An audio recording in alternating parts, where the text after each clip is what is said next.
គីបរ៉ូ3សាសក្រេត A ចូលស្តុបហើយបងសំខាន់គឺសម្បត្តិដល់រូបវិញច្រើនមែនទែនដោយបងឃើញក្នុងវីដេអូនេះស្រាប់ទៅហើយថ្ងៃនេះដែរខាងខាងណានេសាបង្ហាញជាមួយនឹងប្រភេទគីបរ៉ូជូនបងមើលណាដោយសារតែមានភ្ញៀវគាត់ឡើងមកកាត់ហើយគាត់ជាភ្ញៀវថ្មីអញ្ចឹងខ្ញុំក៏មានឱកាសបានធ្វើការថតខ្ញុំសូមគាត់ថតទៅចុះបងអាចមើលបានជាប្រភេទគីបរ៉ូក្រេត A ចា3សាសមានជាប្រភេទសាច់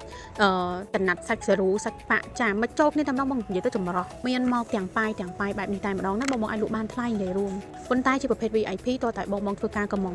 ប្អូនទុកមុនណាដោយសារតែខាងខ្ញុំ VIP ចូលមកតិចតែជាប្រភេទក្រេត A គឺយើងចូលមក direct ត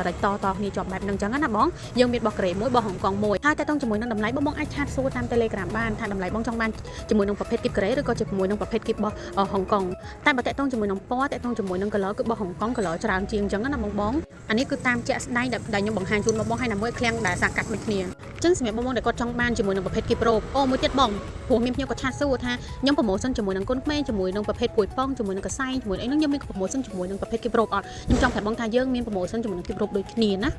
ពីព្រោះដោយសារតែប្រម៉ូសិនដែលខ្ញុំដាក់នៅចូលក្នុងខ្មែរហើយឥឡូវខ្ញុំតក្នុងមួយខែនេះគឺខ្ញុំប្រម៉ូសិនគ្រប់មុខតែម្ដងជូនបងខុសនេះតែ$5ទេពេលចូលក្នុងខ្មែរខ្ញុំប្រម៉ូសិន25វគ្គនេះខ្ញុំប្រម៉ូសិន$20អញ្ចឹងណាបងអញ្ចឹងតេតងជាមួយនឹងអីវ៉ាន់បើបងយកចាប់ពី2គីបឡើងទៅយើងនៅបញ្ចោះបន្ថែមជូនបងទៀតហើយតេតងជាមួយនឹងការកាត់ប៉ាវបងចង់កាត់ប៉ាវជាមួយនឹងប្រភេទរោគក៏បានខោក៏បានអាវក៏បាននិយាយទៅគ្រប់មុខគ្រប់ម៉ូដតែម្ដងមិនថាអាវម៉ូដអាវអីណាអញ្ចឹងបងអាចធ្វើការឆាត់សួរព័ត៌មានលើបានហើយតេតងជាមួយនឹងការ follow ចោះ$5ពីលើទៀត